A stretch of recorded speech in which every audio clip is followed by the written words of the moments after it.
Nesse vídeo, vamos ver as integrais de campos vetoriais em superfícies parametrizadas. Então a ideia, a gente vai ter aqui como objeto de integração campos de vetores. Então você tem aqui uma superfície S orientada, que é importante, no vídeo anterior a gente discute a noção de orientação de superfícies. Então aqui a orientação significa que você tem escolhido um campo contínuo de vetores normais. Então aqui o vetor normal apontando na direção perpendicular aos planos tangentes da sua superfície. E você tem um objeto que você vai integrar, que são justamente para cada ponto da sua superfície, vetores determinando aqui um campo ao longo da sua superfície. Então aqui você tem em azul campos de vetores, né? Então aqui você tem vetores para cada ponto da sua superfície, e esse é o objeto de integração que você vai definir a integral ao longo dessa superfície. Então qual é a ideia? A ideia é que você vai calcular a componente normal desse campo vetorial na direção da sua orientação, do campo normal unitário que você escolheu para orientar a sua superfície. Então aqui você tem a componente normal, seria justamente você projetar o seu campo perpendicularmente aqui na direção normal. Você tem esse vetor, certo? A direção normal, e você calcula a magnitude desse vetor. Isso a gente consegue calcular usando o produto interno do campo com a direção normal. Isso agora você tem um número, né, uma função ao longo da sua superfície, e você simplesmente integra usando o elemento de área discutido para integrais escalares. Então aqui a integral de superfície de um campo é justamente a integral dessa função dada pela componente normal do campo ao longo da superfície. Então você aqui está usando a normal unitária, que te dá a orientação da superfície, e calcula a componente normal desse campo e integra usando o elemento de área discutido no vídeo 1 dessa semana. Bom, existe uma interpretação física para essa integral de campos quando você pensa a respeito de campos velocidades de fluidos. Então aqui a gente tem, a princípio, né, um fluido. Aqui poderia ter um comportamento bastante caótico aqui, né, uma parte com redemoinhos, né, e aqui você tem as linhas de velocidade do seu fluido.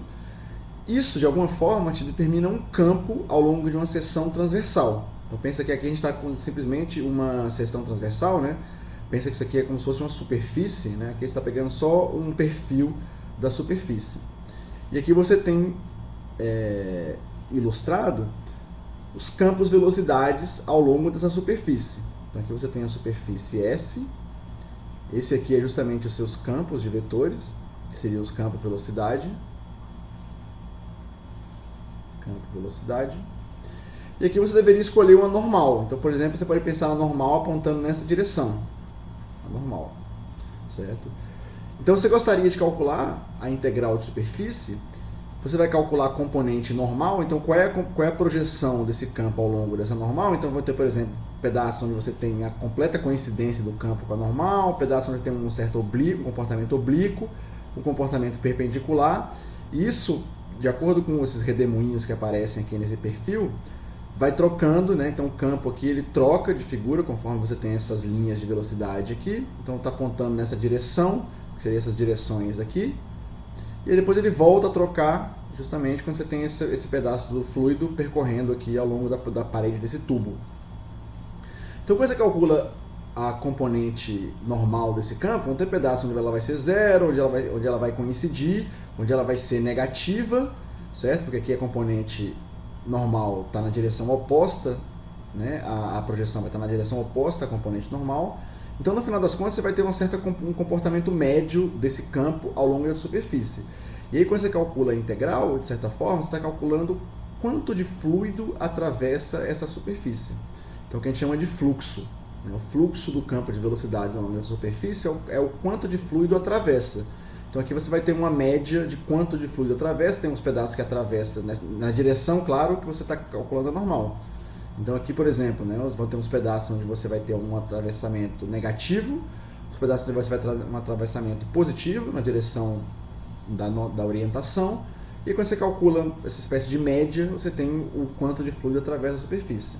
Então essa seria a interpretação física do que essa integral calcula, por exemplo, quando a gente tem campos de velocidades de fluidos. O que é interessante para a gente, né, para superfícies parametrizadas, se você lembra do vídeo passado, a gente vê que a normal que você escolhe para orientar a sua superfície pode coincidir ou não com a que a gente chamou de normal da parametrização, né? Então aqui você tem uma parametrização para a sua superfície, né? Isso aqui calcula a normal da parametrização e aí ela pode ou não coincidir com a normal da parametrização, com a normal da orientação.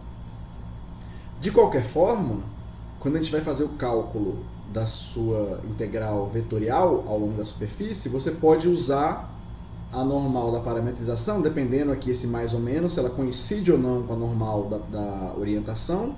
Então essa aqui sempre é a normal da orientação. E aqui esse mais é se coincide com a normal da parametrização, e isso aqui é se não coincide. Se não coincide. De qualquer forma, você aqui corta esse módulo do vetor normal que você obtém para obter a normal unitária com esse elemento de área. Então isso aqui é justamente o elemento de área. O elemento de área. E aí você obtém como resultado dessa integral, a integral sobre o domínio da parametrização, f produto escalar com essa quantidade que seria o produto vetorial dos campos tangentes aí à sua superfície. E aqui de novo é mais ou menos, dependendo se coincide ou não com a orientação. Então vamos ilustrar isso num exemplo concreto. Por exemplo, você calcular o fluxo do campo ZY0 através da esfera unitária, onde a gente está orientando essa esfera unitária com a normal apontando para dentro. Certo? Então a normal aqui está apontando para dentro da esfera. Então, por exemplo, aqui a gente vai poder usar a parametrização vindo das coordenadas esféricas, né? Então lembra, as coordenadas esféricas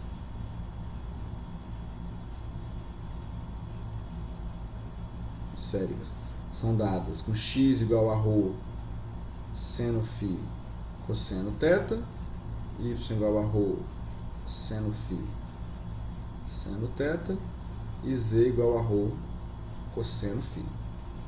Quando a gente está considerando a esfera de raio 1, então aqui o ρ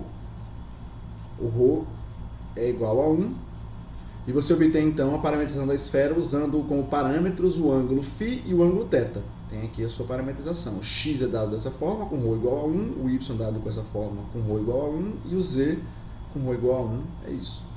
E aqui a gente tem justamente o domínio da parametrização. O φ variando de 0 a π e o θ variando de 0 a 2π. Isso vem das coordenadas esféricas.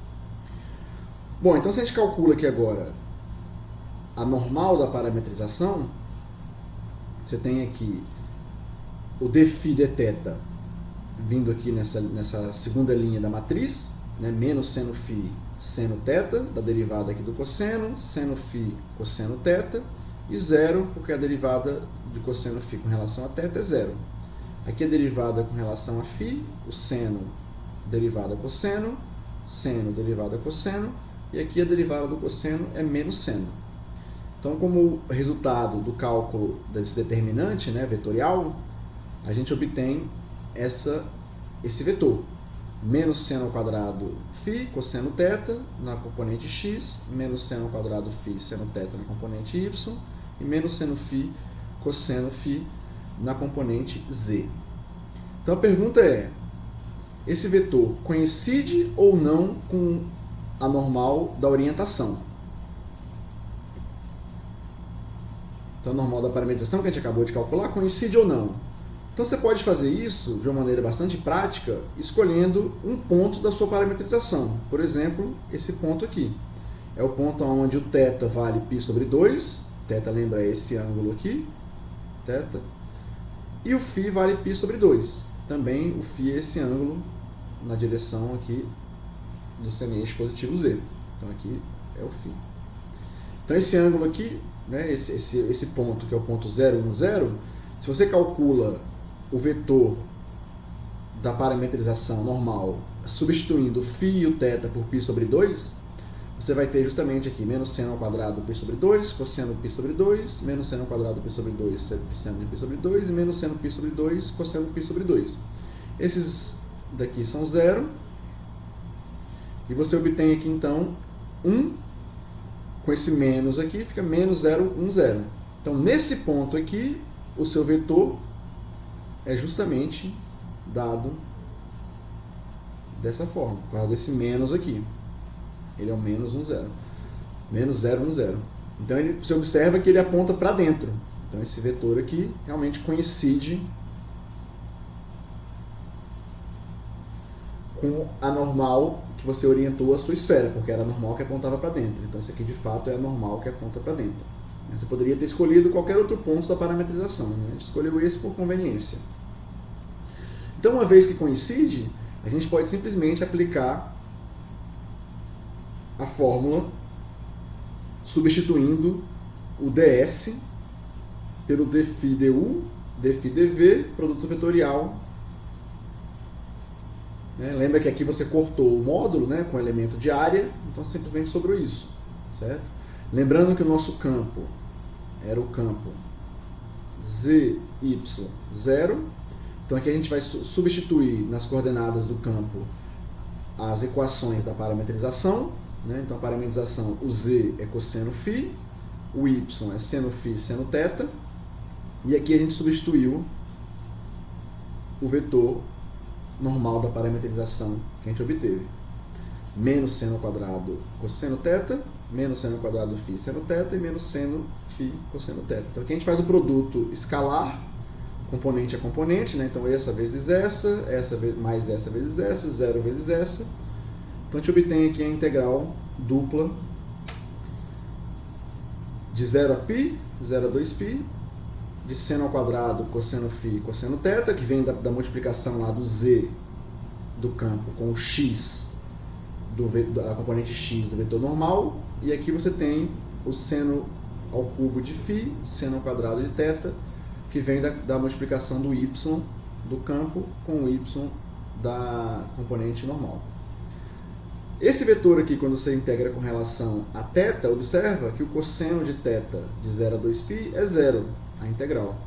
Então aqui você não precisa se preocupar com esse fator. Basta integrar essa parte da sua integral. Bom, e aqui, como você tem a separação entre as variáveis, φ e θ, basta integrar cada uma separadamente, né, por Fubini. Então aqui a integral de seno ao cubo, a gente pode usar esse truque, né? Você pode colocar o seno ao cubo como seno ao quadrado seno, e aí você substitui o seno ao quadrado por 1 menos cosseno ao quadrado, e aí obtém então aqui a integral de seno ao cubo como sendo a integral de seno menos a integral de cosseno ao quadrado seno. Certo? Então a integral de seno aqui é primitiva, é menos cosseno, com φ variando entre 0 e π, e aqui você tem justamente cosseno ao cubo como primitiva, cosseno ao cubo sobre 3. Né? Você deriva isso, né, pela regra da cadeia, dá 3 vezes cosseno ao quadrado vezes menos seno, que é justamente esse menos que aparece. Então aqui faz o cálculo, né? Vai dar 2 aqui, menos 2 terços aqui, então fica 4 terços o resultado da integral de seno ao cubo. A integral de seno ao quadrado é a mesma coisa, podemos usar o truque aqui de 1 menos cosseno de 2θ sobre 2, e aí você tem então aqui a integral de 1 meio de 0 a 2π e a integral de cosseno de 2θ sobre 2 de 0 a 2π. Isso de novo também dá 0, porque está integrando de 0 a 2π, então simplesmente sobra esse pedaço que é π. Então quando você fizer a multiplicação aqui do seno ao cubo com o seno ao quadrado, o resultado final, lembrando do menos ali que veio da coincidência da normal da parametrização com a normal da orientação, você tem aqui menos 4 terços de π. Então essa é a resposta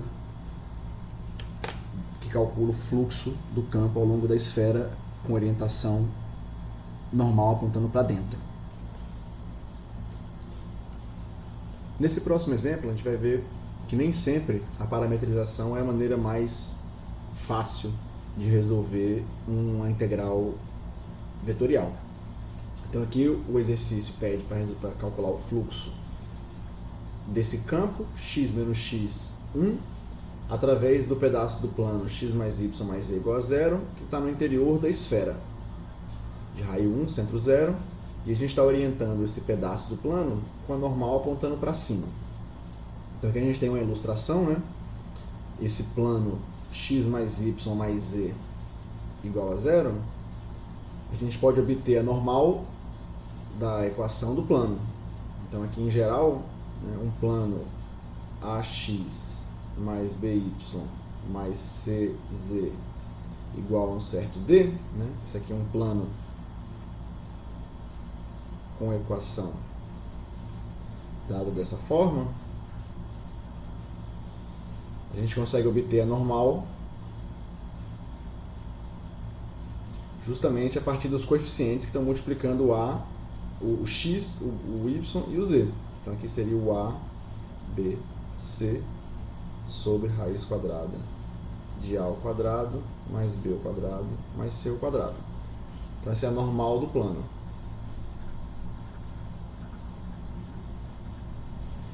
Bom, nesse caso, como você tem a equação x mais y mais z igual a 0, aqui a normal do plano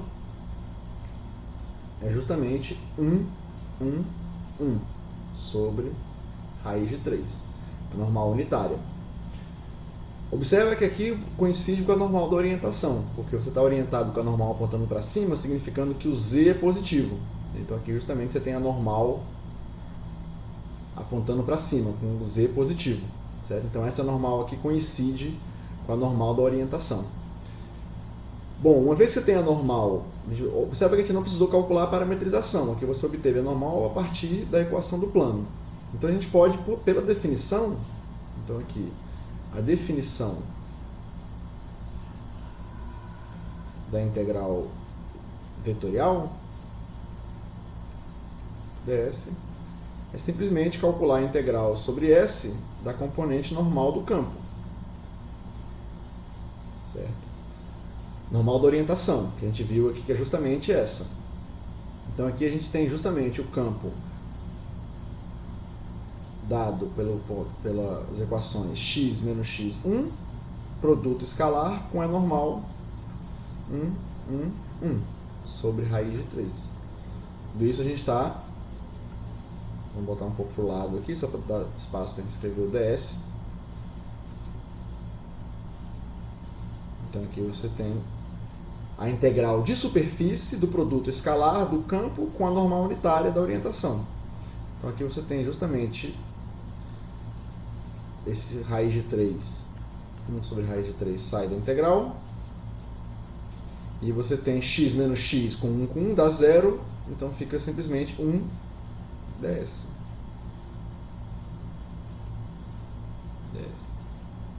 Bom, e aqui então você está calculando, né? Lembra que isso aqui é justamente a área 1 sobre raiz de 3, área da superfície. E agora a gente pode usar a geometria do problema, porque observa, esse plano é um plano que passa pela origem. X mais y mais z igual a 0, contém a origem. E qualquer plano que passa pela origem corta a sua esfera num grande círculo, certo? Num grande círculo.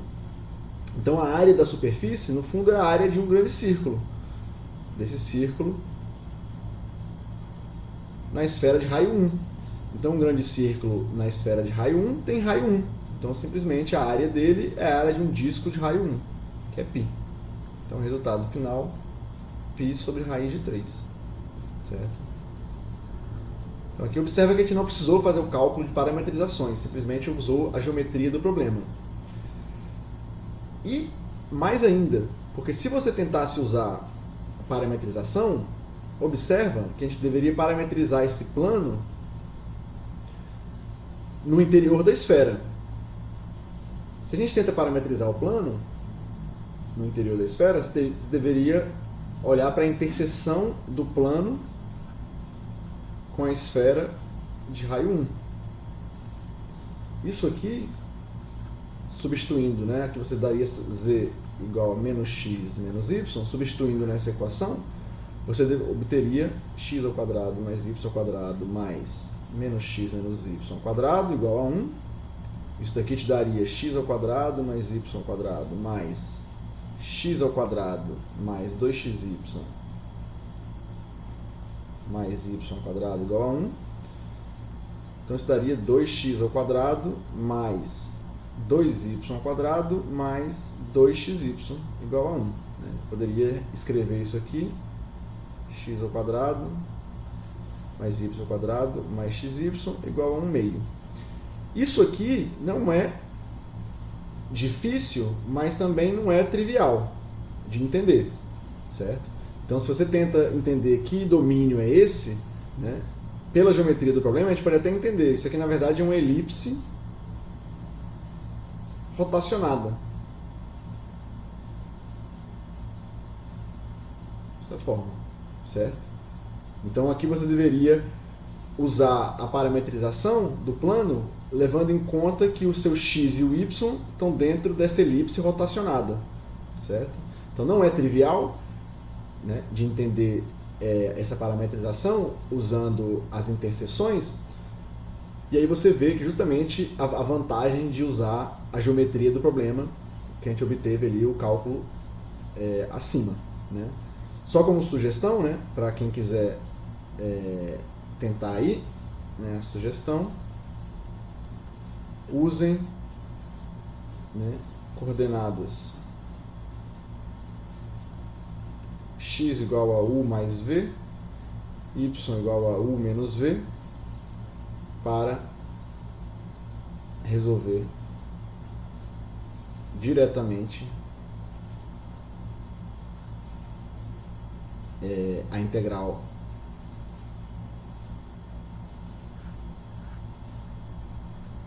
ds. Então usem a parametrização, né, usando essa equação aqui, com essas mudanças de coordenada, para tentar resolver diretamente a integral. Vocês vão ver que de novo vocês vão obter π sobre raiz de 3, que foi o que a gente obteve lá em cima, né, mas por um cálculo bem mais complexo, certo?